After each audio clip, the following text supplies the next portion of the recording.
Miss Loretta, it is so good to see you again. Welcome, and glad you were able to make the trip here to Lake Charles. And here we are for Volume 2 of your Book of Loretta, Your Incredible Life.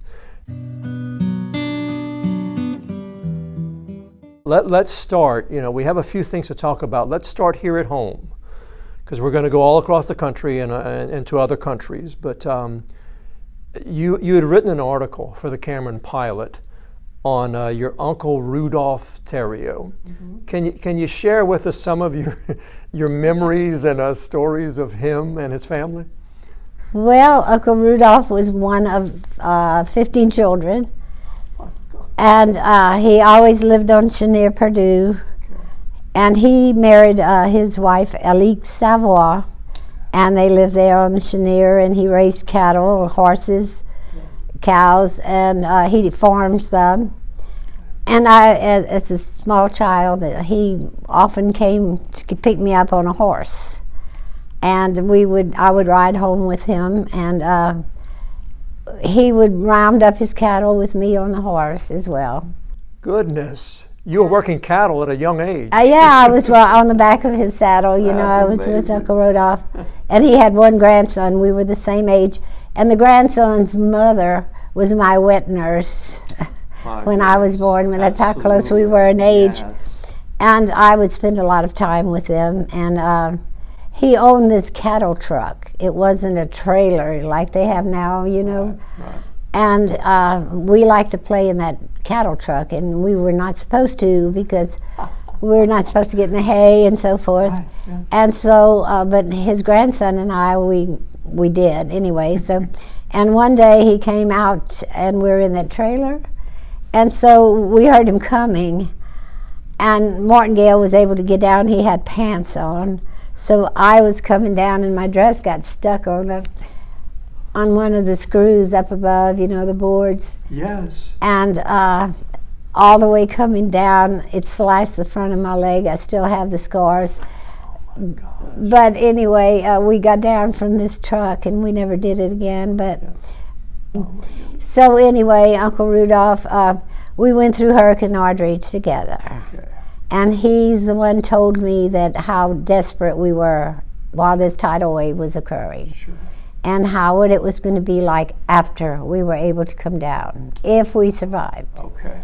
And so you were with him? I was with him. Mm-hmm. Okay. We were 27 people up in the attic. Goodness. And but he told me, he said, there won't be many people living when we come down. He knew that already? Yeah, and he said, we saw a woman floating by, and she got stuck on our antenna outside, and he told me, he said, you see this, we're going to see a lot of this. Oh, no. So, and he was right.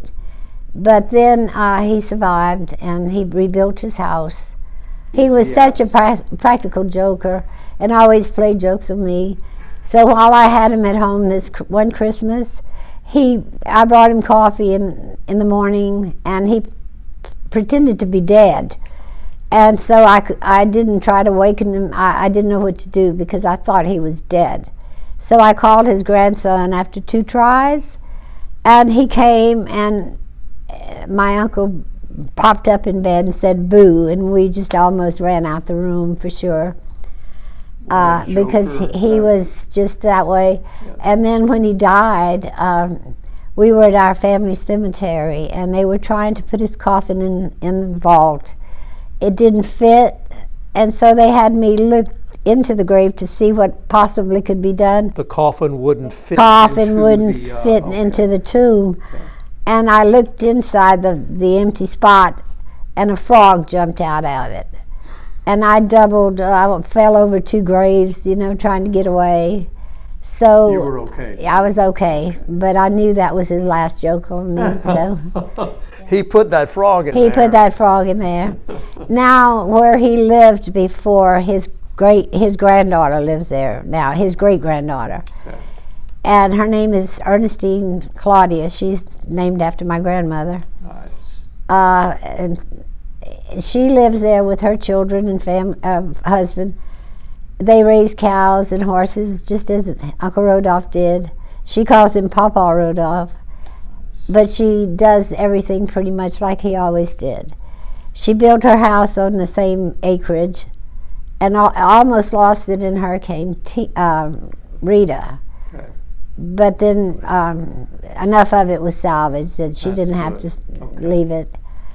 And so, but she raises vegetables and flowers, and she saves seeds just like he did, does everything just like Papa Rudolph did. So, and she has a granddaughter that's just fabulous. Her name is Henley Thomas, and Henley is his great-great-great-granddaughter. How old is she right now? And Henley's going on 5. She will be 5, but she's been riding horses since she could sit in her saddle. She has a special size saddle and even participates in rodeos.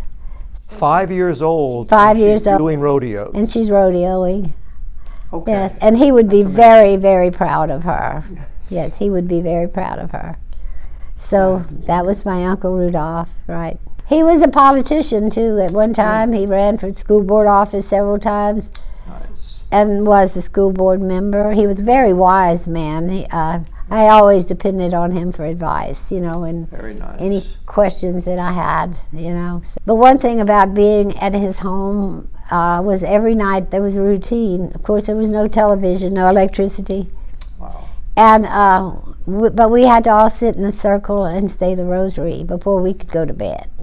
Oh my goodness. You couldn't go to bed before you said the rosary. And if we were quiet, and we did it, of course we were probably 5, 6, 7 years old, Martingale and I, he would let us play games. Of course it was family games, yeah. What a great story and a great beginning to this volume 2, and sounds like an incredible man. He died before Rita, so he didn't have to experience have to experience. Just Audrey, that was enough. That was enough, yeah. Thank you for that story, Miss Loretta. Now the next chapter, it begins in Southwest Louisiana, but it goes to Winter Park, Colorado. Can you tell us about the Sunshine Kids? Yes, the Sunshine Kids. I was a teacher. I was teaching in a high school. South Cameron High School? South Cameron High School, but I had one 8th grade class that they brought the 8th graders there. And I had one class, and there was a boy named Edward Stam in that class. And Edward liked to play baseball. So one day they had, after school, they had a baseball game, and he fell and his arm broke, his left arm. And they thought it was the accident from falling, So they took him to the hospital, and they put a cast on his arm. Okay. And the next day he came to school, and he told me that his arm was hurting very bad. So I said, take off your shirt and let me see, because he said it's at the top of the cast. And when I looked at it, it was swollen over the cast, And I said, there's something wrong here. And his mother was a teacher at the school also, so I called her. And they left with him, brought him to the hospital, took the cast off his arm and x-rayed. It was cancer. It had eaten through the bone. He didn't have a break. Yeah. So when they came back to school, we called him Bubba because that's what he wanted to be called, Bubba. Okay. And so he came back to school, and the cancer intensified. And so they decided they had to go to Houston with him, of course. And they went to Houston, and they amputated his arm midway, the arm. Okay. And he was still coming to school, They didn't keep him in Houston at MD Anderson. Right. But then one day he told me, he said, I'd like you to look at my shoulder. And he took his shirt off, and there was this most horrible growth on his shoulder. A growth? A growth, like. It just popped out there. It was a cancer that came through the skin. I had never seen that in my life, for sure. And so they rushed him to MD Anderson then. Sure. So now they had to cut his arm again at the shoulder. And he was kept there at the hospital. So, of course, I would go and see him as often as I could.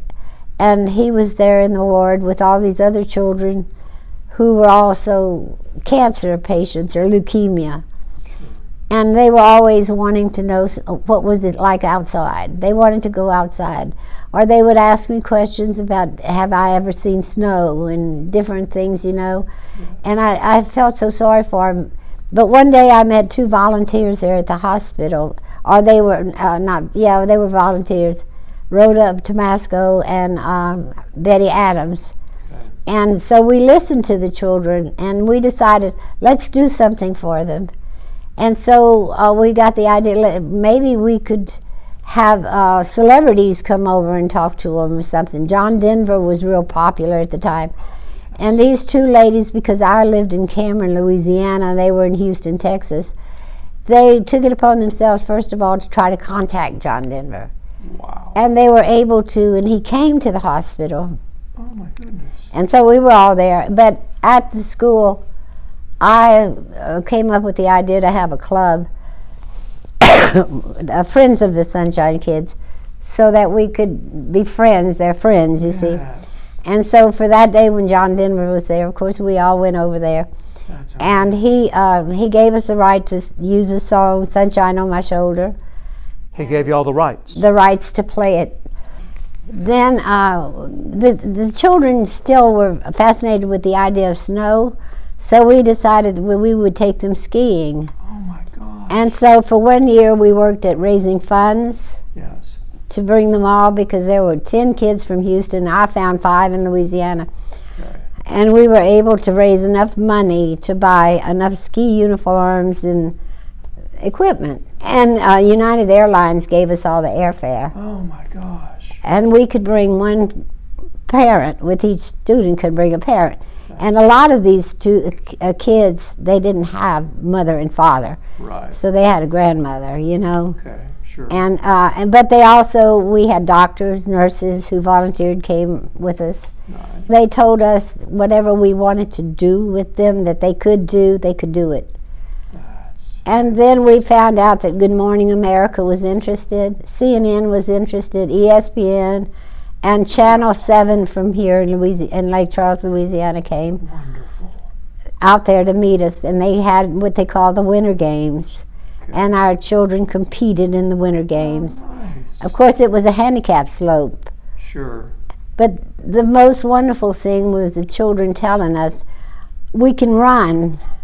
Yes. They're on skis. Yes. They were on skis. That's a winter park ski resort in Colorado, absolutely. And so, but that year Tom Sullivan was with us. He's the actor, the blind actor. Yes, there was a movie made about him. And if you can see What I Hear. What I Hear. Yes, great movie. I remember seeing it when it came out. He rescued his 2-year-old child from a swimming pool. Yes. He heard her ask, and he rescued her. He blind, and he swam in there and rescued. It's depicted in the movie. If anybody wants to see it, Tom please. Sullivan. Yeah. He was wonderful, and of course he skied also, but he had to have a tandem skier with him. You know, somebody skied in tandem, and they did but not the children. The children wanted to do it on their own, and so some had one leg, no arms. Sure. You know, yeah. But they skied because the slope was accommodated them. Absolutely. Yeah.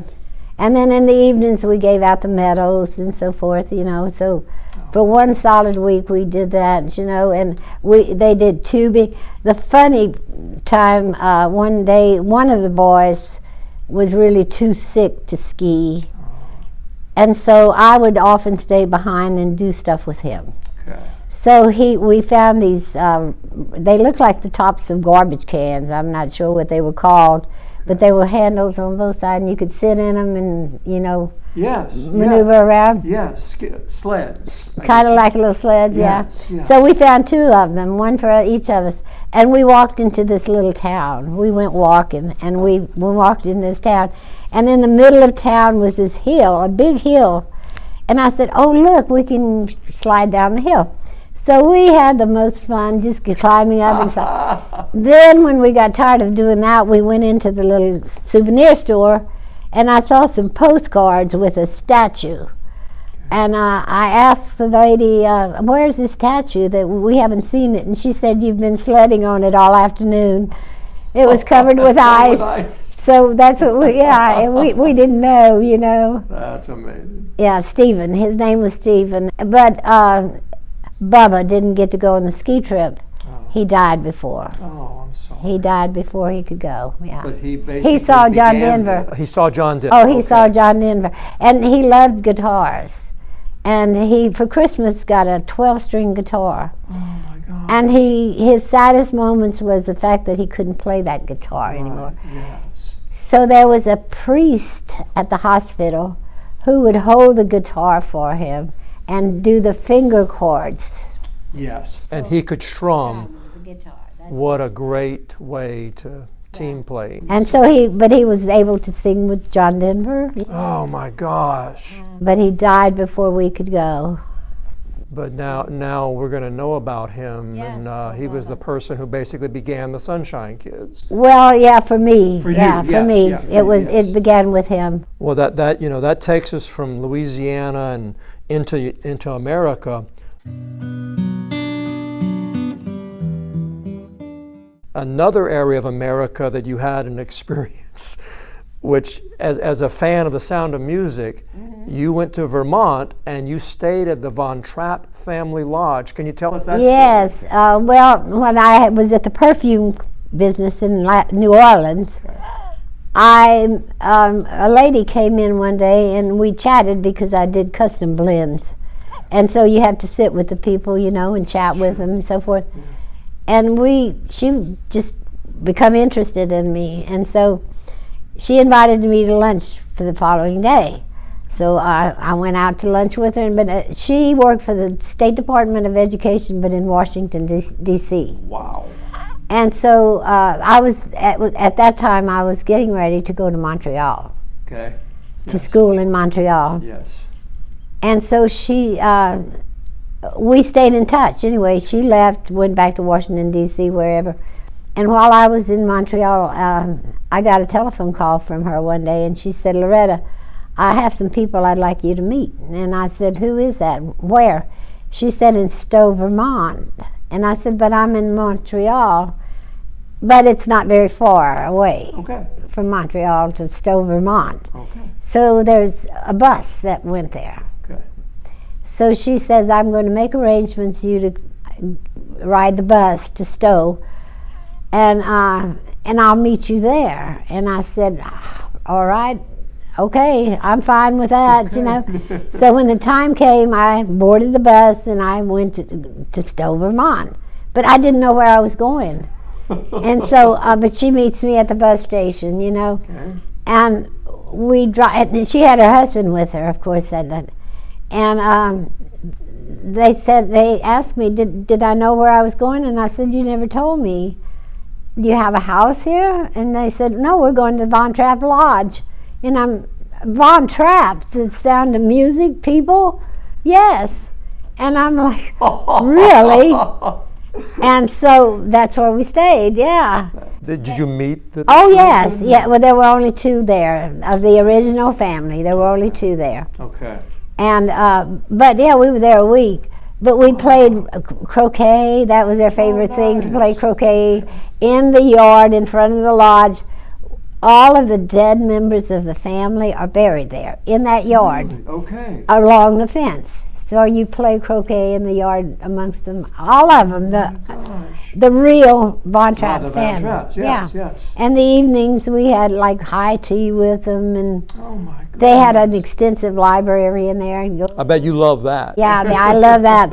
And they had the swimming pools, but the swimming pools was natural water, you know. Oh my goodness. But no one told me they were ice water. And it was so it's kinda cold up there. Yeah. And I wanted to go swimming, and I didn't swim very long.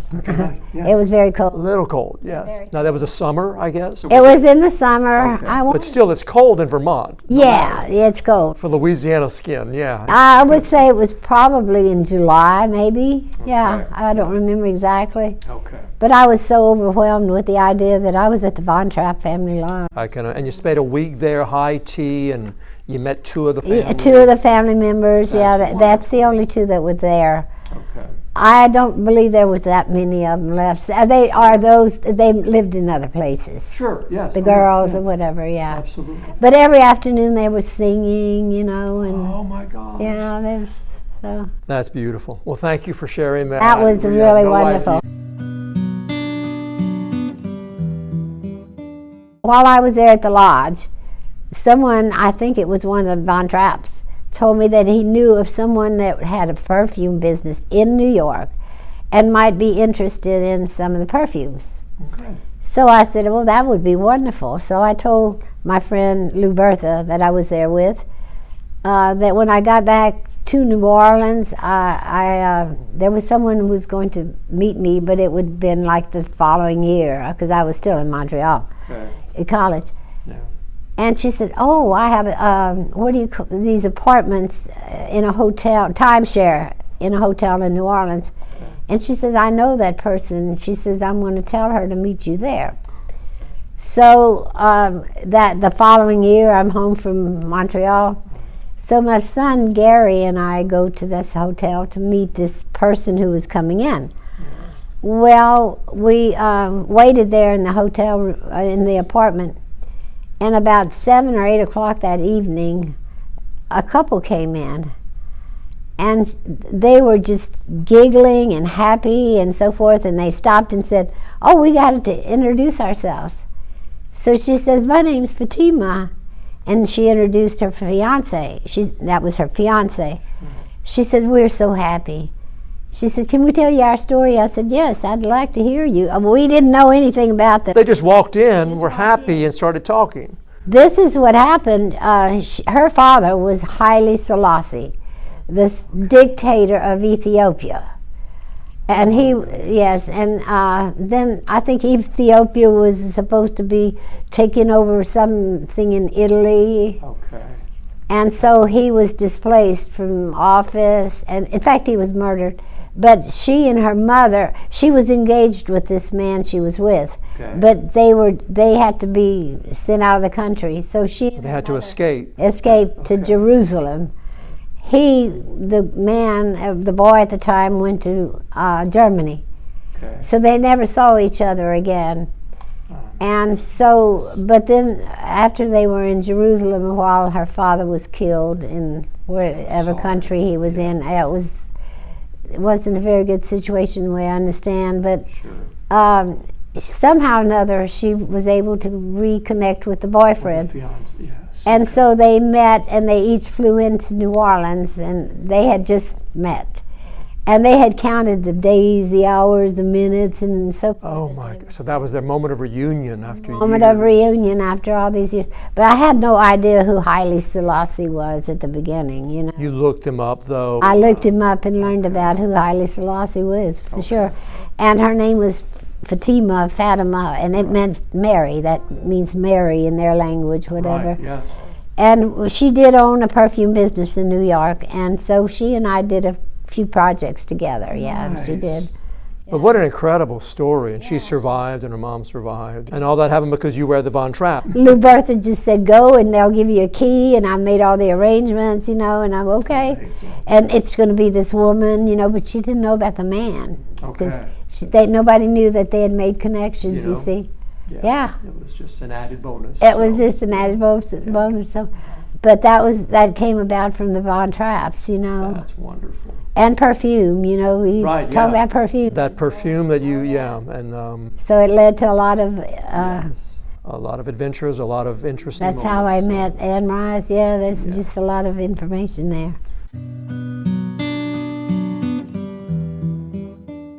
The next chapter, which is amazing to me, this man, this author, he has a whole floor in the Natural History Museum in New York devoted to his work, Mr. Charles R. Knight, and you know his granddaughter, Rhoda. Can you tell us that story? Yes, I met Rhoda too at the perfume shop in New Orleans.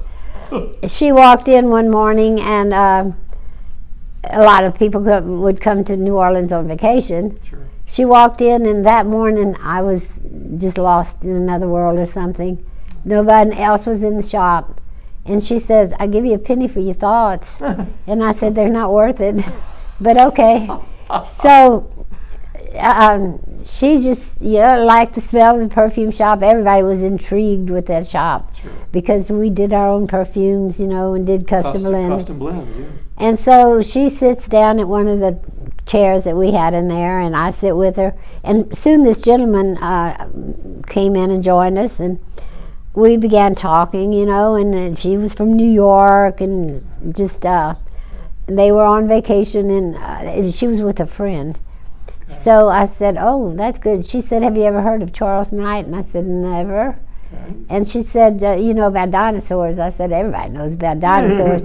Well, she said, my grandfather's a sculptor, and he fleshed out the dinosaurs. Well, what does that mean, fleshed out? Right, yeah. Because they were always skeletons before. That's right. They would find the fossils of skeletons. Yeah, and he puts this. And he created the skin and everything, and that was the dinosaurs. And I said, no, I've never. So she said, you have to come to New York. And I said, oh, yeah, I'd love that. I've never been to New York. And so before long, I probably, in September maybe, she called me and said she had tickets to the opera in New York. Never been to an opera. And so I'm going to go to New York, okay? So, of course, I didn't know what I was going to do in New York or see in New York. Right. And I was still teaching, and I had a couple of school teachers who were about my size, and they did a lot of talks, you know, worked for some company that behavioral talks or something, but they had a lot of suits and real nice clothes. So we decided they had to dress me up to go to New York. Yes. Well, what happened was my first trip to New York, it began raining, and it was a storm come up. Oh, Gordon, I remember the name of the storm. So I had these boots from the ski trip still, you know. So I'm dressed with, they were waterproof boots, you know, raincoat. So I'm going to New York, you know. Yes. But I had to do that to get through the airport and so forth, dress that way. So anyway, I get on a plane, I go to Houston, it's still raining. When I arrived in New York, it was pouring rain. Okay. So I took a taxi to Rose's apartment, and she lived in a real ritzy part of town. She lived in an apartment that was bought with Sherlock Holmes' manuscript. Charles Knight was a friend of Arthur Conan Doyle. And a manuscript? An original manuscript, and they sold it and bought this apartment. That was Charles Knight's apartment. So, and when I arrived there, you know, I saw this picture. I said, who's this man? And she says, Charles Knight's my grandfather. Yeah. It was a self-portrait. Well, anyway, big country comes to city, you see. Yeah. But it's time to go to the opera. And I had an opera jacket, and I had shoes, and I had little glasses, you know. Yes. Well, we didn't have time to change, so I have rain boots on and a raincoat, and we go to Lincoln Center to the opera. The Rosen Cavalier, I remember that one. Oh my goodness. It was in Russian. I didn't understand none of it, but anyway, I'm there, you know, and so not to make me feel bad, Ro put on an old hat and a raincoat too, so we went to the opera dressed that way, okay. Yes, yes. So then we did the opera, and I spent a week with her then, and we decided to write a book about it together. So, you know, because I was writing with Jennifer Blake at the time. Okay. And so we decided to do a Sign of a Dove, which was a restaurant in New York. It's closed now, but we like the name. Yes. So, but to do that, to work together, she insisted we had to have an agreement. So guess what? The lawyers she knew were on Wall Street. Well, Wall Street. So I'm going to Wall Street, yes, okay. So we did. We went to lunch, and we had the lawyers, you know. Yes. But I didn't know where Wall Street was. I still hadn't seen it. So I asked one of the lawyers, and we were eating lunch. I said, where is Wall Street? He said, honey, you're on it. Yes. So, yeah, you know. But it's a long street from what I understand. Yes, I mean, that's one place where, you know, the stock exchange is. Sign says Wall Street, you know. Yes, yes. So anyway, that was an experience. And then, but just being in the apartment was another one, because he was a sculptor. Of course, he had passed away years before. Yeah. And he was a sculptor, and he'd written many books. The Bog Pits, you know, and all these books. So, But so I stayed in that bedroom, in his bedroom, and they had all these paintings there, and because they would have auctions and sell his paintings at auctions. You sent me one of the paintings with a tiger. Tiger and the special about peacock. that one? Yes. It's a beautiful painting, and the value of it is over $1 million. You were saying. Yes. Because we went to auction with it, but she refused to sell it because she didn't, Right, it was special. I Yeah, mean, that's and sentimental. also they dealt with some Japanese art studios, and I didn't understand all of it in English, but she wouldn't sell it. It was absolutely beautiful, that picture, that painting, the peacock and the tiger and the peacock. tiger, yes. And then we went to the Natural History Museum, of course, and there's one whole floor that's Devoted to his dinosaurs. and murals. And murals, Murals okay. all around. Okay. And they let me go into one of the back storage rooms, and there was actually a dinosaur egg there, a real dinosaur egg. It was petrified. Petrified. With the little okay. baby still in it. Oh my Yeah, they had it put gosh. away. I could not believe that. Kind of like Jurassic Park. And didn't he have he something to did. do with Those were his dinosaurs in Jurassic Park. the designs? The designs for yes. those that are based on the. based on his drawings of That's amazing. Jurassic Park. So, yeah. Yeah. it's- But one morning, in New York, you go to breakfast, and you go to lunch, and you go to dinner somewhere else, Sure. But we went to breakfast below the apartment. And while I was there, I recognized Anne Perry, the author, The British. the British author, the one who's actually killed a person. She's the only. Tell us about that. You were telling me about that story. Well, I went up to her and asked her if she was Anne Perry, and she said, yes, she was. And she told me, and we chatted for a while and sat with her for breakfast.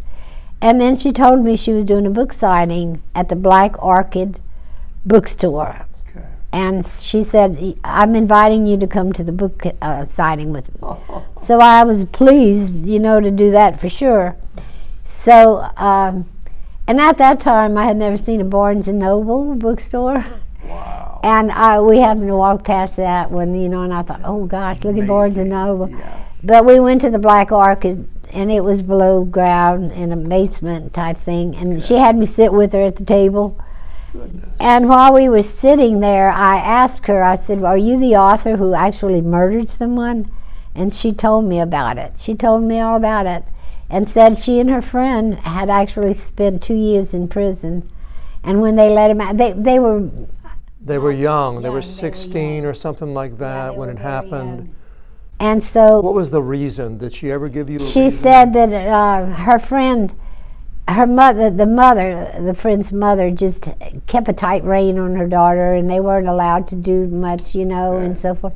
But they were good girls. They didn't. That no other trouble, nothing. They just that one night they got mad at her because she wouldn't let them do something. So they saw her walking, and they found a brick and put it in a piece of cloth and hit her over the head with her and killed her.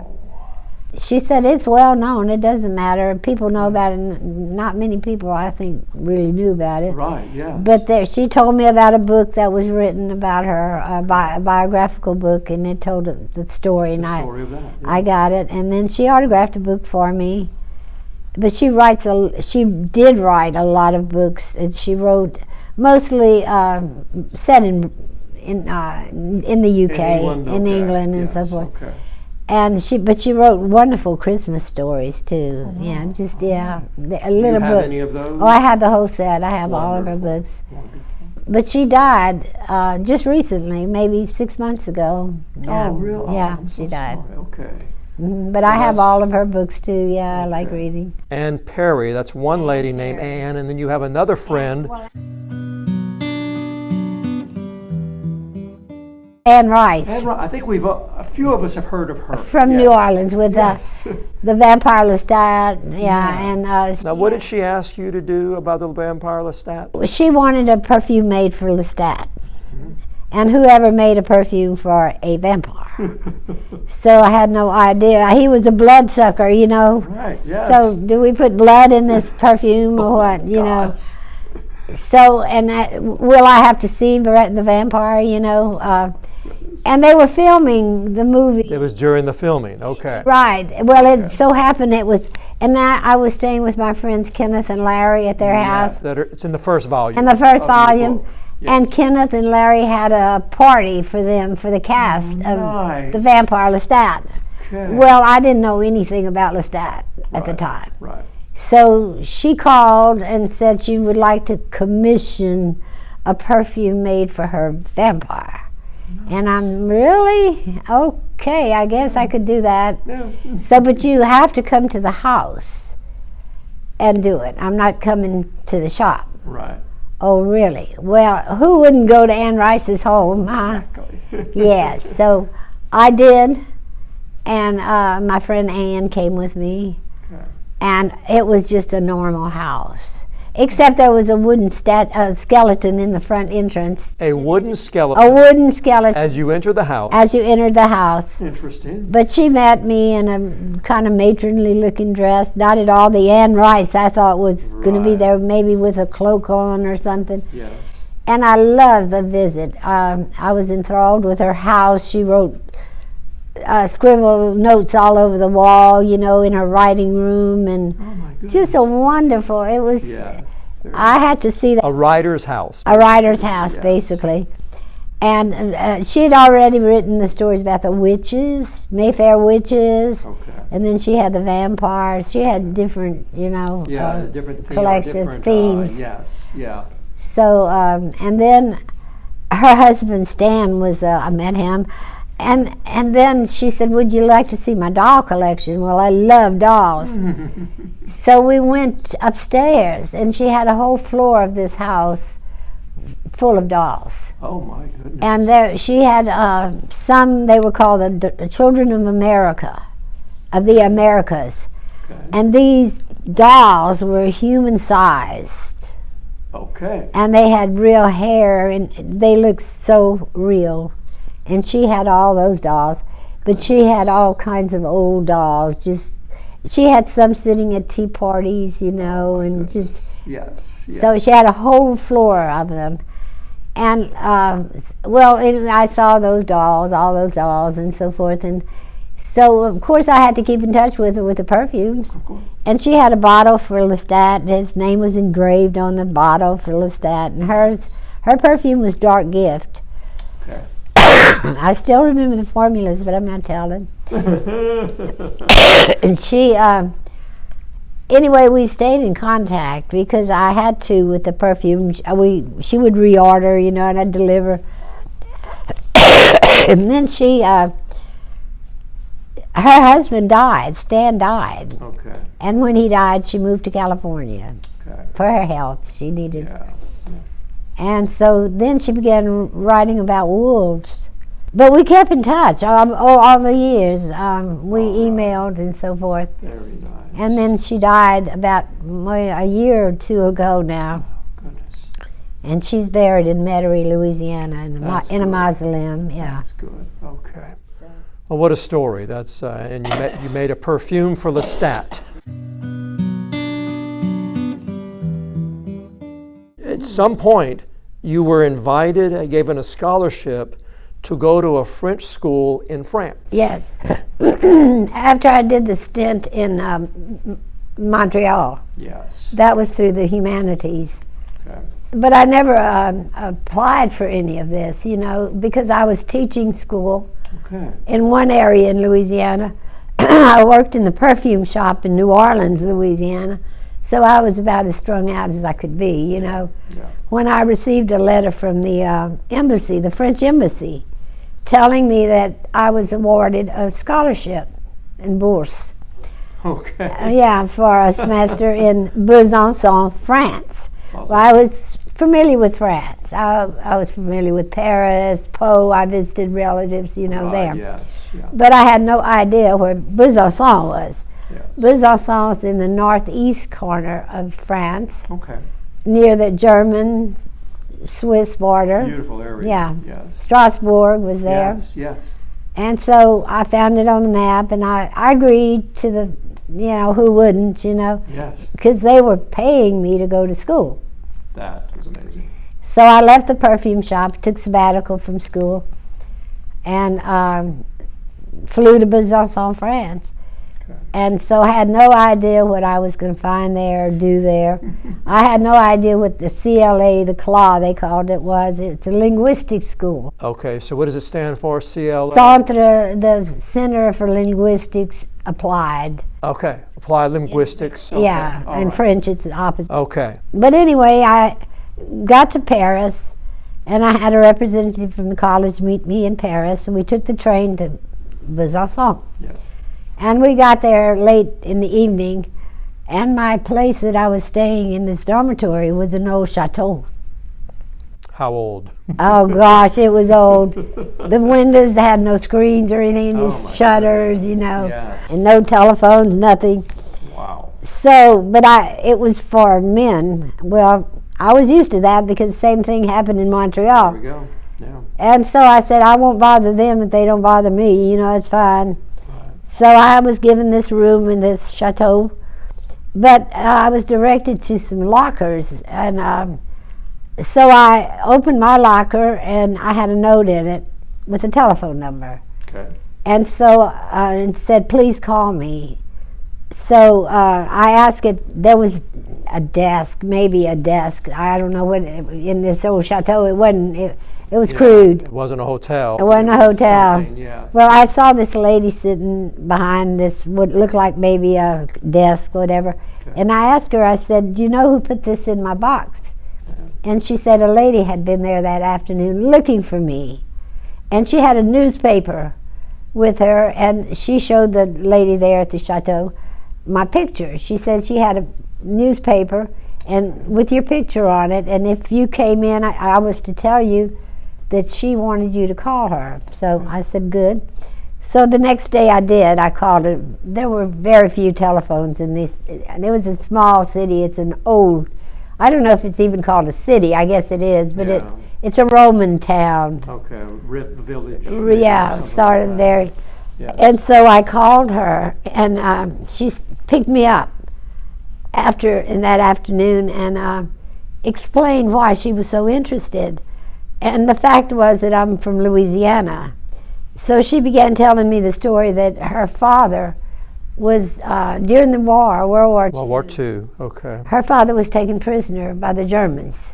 See, at that time, Germany occupied that city. That's right. Yes. Yes. Okay. Yeah. And there was a citadel there, a prison. Okay. And that's where they were keeping the prisoners. Okay. Excuse me. And they had her father there. They kept her father. Okay. And so she and her mother had nowhere to go. Okay. And they were hiding in the bushes one day, and an American soldier walked by and found them. And they were scared, of course, and hungry, she said. And so he told them to stay there, and he would bring them food, and he did.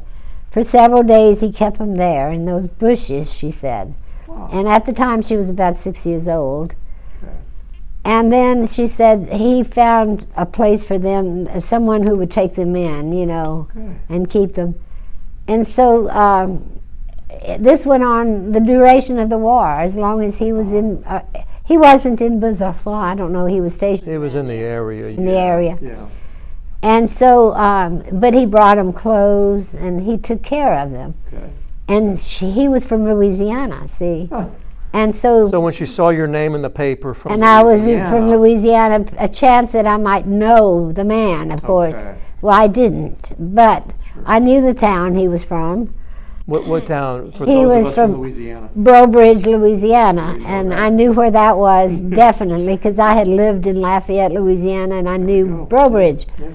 So I told her no, that I didn't know the man, but maybe I could get in touch with him or whatever, you know. And so, but every day she would come by there and pick up my soiled clothes, dirty clothes, because there was no washateria, nothing, you know. She would take my clothes home. She would wash my clothes.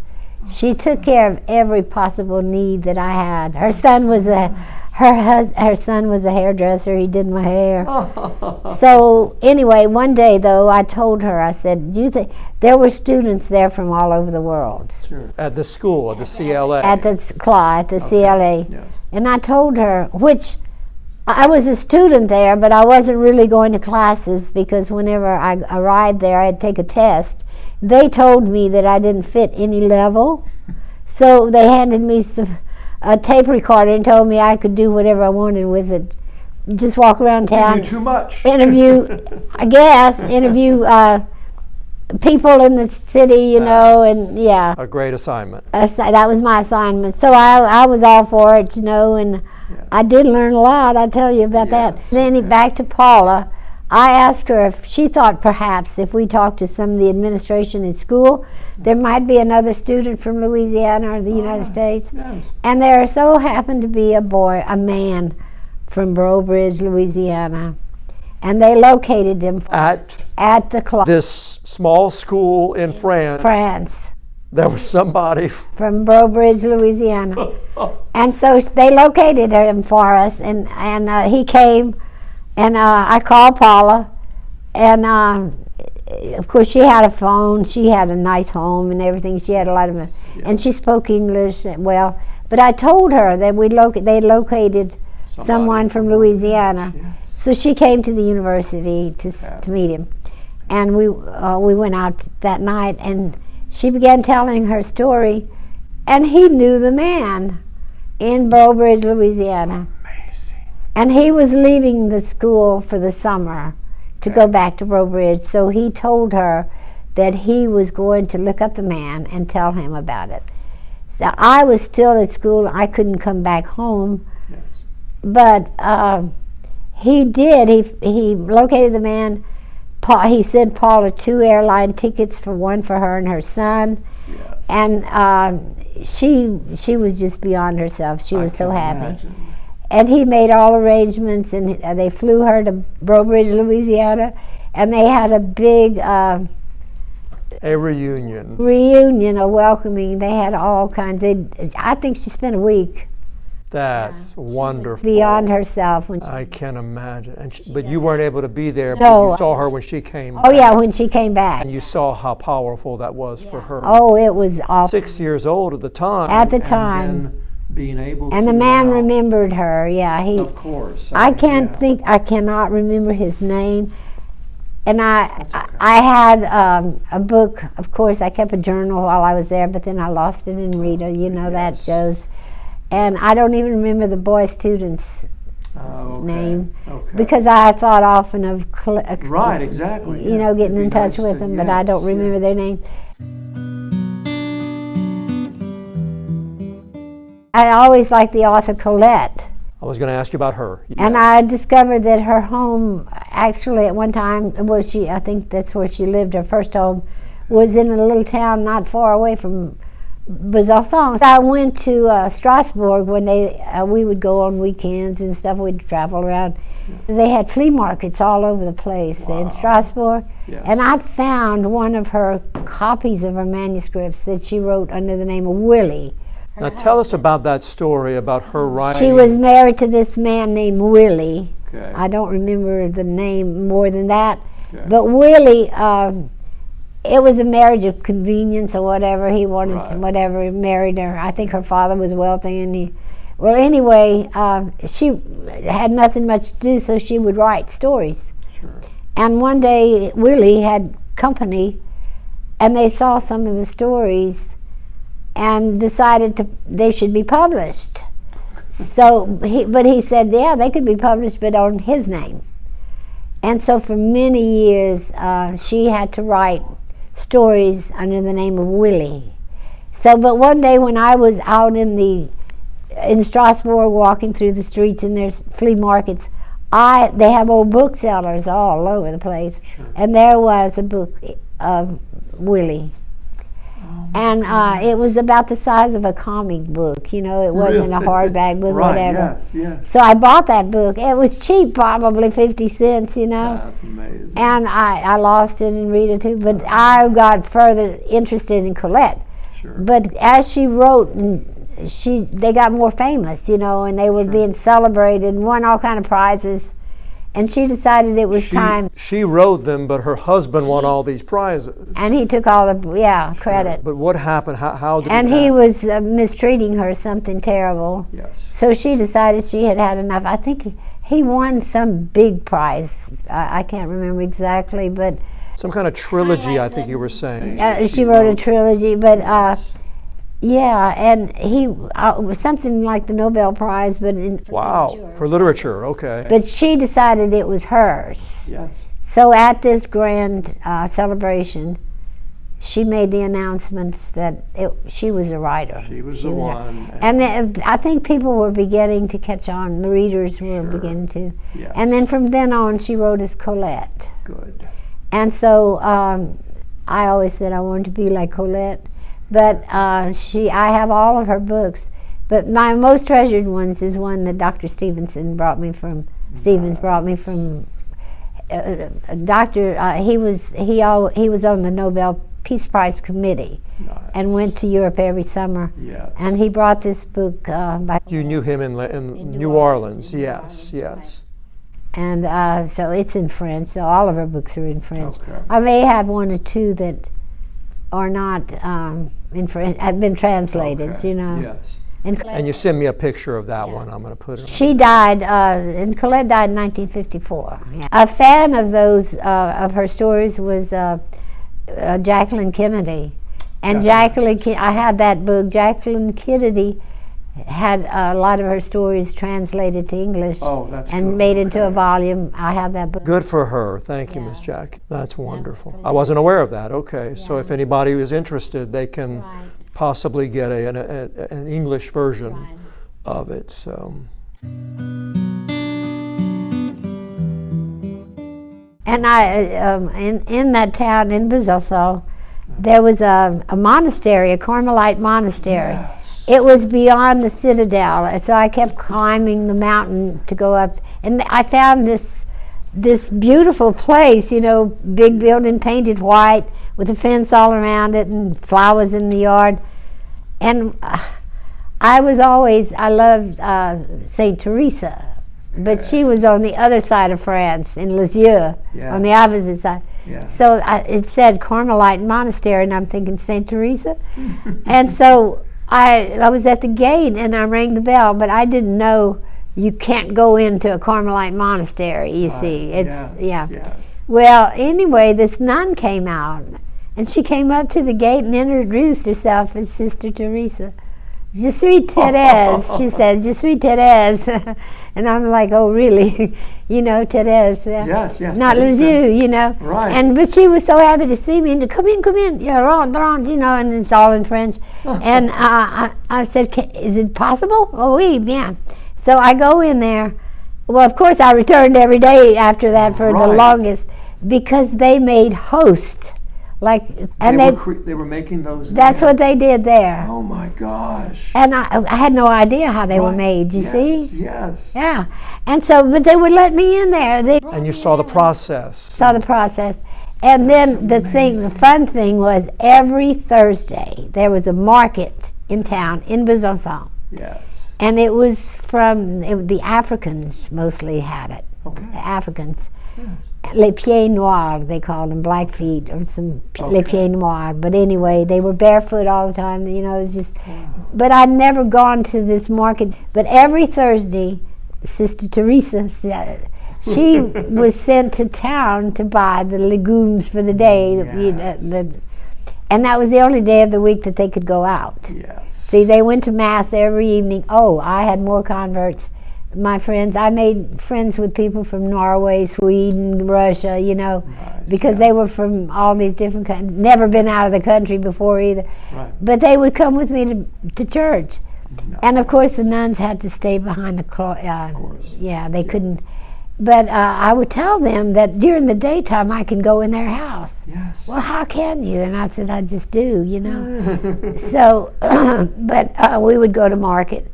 And she was so happy. We get a chance to go out. Yes. And then when she told me, "C'est avec les pieds noirs," and I'm like, "Oh, really?" You know. Yes. But she, no problem. And they weren't. They were just as sweet as could be. Nice. But every Thursday we went shopping at the grocery. I'd trudge up the hill, you know, and go. Yes. And when the end of the year that I was there, I had a telephone call from one of them. They'd leave a message in my box. Right, yeah, because there weren't many phones. No phones. So the sister at the monastery called for me. And I'm like, I wonder what they want. So I had been there the night before or the evening before maybe. Or I didn't go every day, but just about. Yes. So I called them, and she said, can you come? They knew I would be leaving soon. Okay. Can you come by the monastery before you leave? Okay. So I said, I was leaving from there to go to Po, to visit my family in Po, Yes, with them the rest of the year and then home. Yes. So I said, okay, and I went that evening, and I'm like, I thought there was something wrong. They needed me to do something. So they brought me inside, and they sat around, and I said, well, what is it? What do y'all want? What do you need? Will you go to Lourdes and pray for us? And I said, you want me to go and pray for you? Well, I was going to Lourdes. They knew, because Poe's here and Lourdes is. Right, yes. And they knew but that's what they needed. She said, would you go and pray for us? Well, how beautiful is that? That's amazing. That's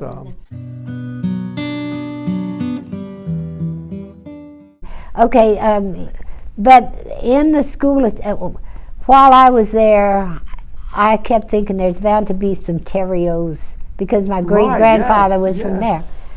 Or Terro is the way it was spelled. Yes. And I'd go look through every phone book if I could find a phone book or whatever, you see. Never found anybody. Goodness. But towards the end of the semester, to finalize everything, I wasn't taking credit for it. I didn't need the credit, you know. Right. But I had to do a final finish up, whatever. Right. And I had met this guy there, a young man. He was probably about 27, 30 years old. I don't know. But he was real personable, and we'd chat and sometimes have coffee together. So he also had to do the same thing as I did. Okay. So we went into this room, and of course everybody went by their last names. Okay. So we did our paper, whatever we had to do. We were sitting side by side and folded the paper, wrote our names, Theriot. And he said, let me see your paper. His name was Theriot. Theriet instead of O-T. Theriot. Theriot. Instead of Theriot. And all this time I had looked all over. No, and So he asked me where I was. We had to leave. You know, it was the end of the semester. Right, yes. It was the following summer. Yes. It was like probably May or June. Goodness. And so he told me he was going to Montpellier, which is south. Right. Yes. But Po is west from Montpellier. Okay. But he said, if you want to ride with me to Montpellier, and then you can go to Po. I said, oh, that'd be wonderful. Yes. But he failed to tell me he had 3 other people riding with us. Oh. Goodness. And he had a little bitty car. And we had all this luggage. and everything, so it was pretty cramped. Oh, my Lord. Oh, goodness. Everything was, How long of a drive? How long? all the way from top of France No. to the Mediterranean Sea.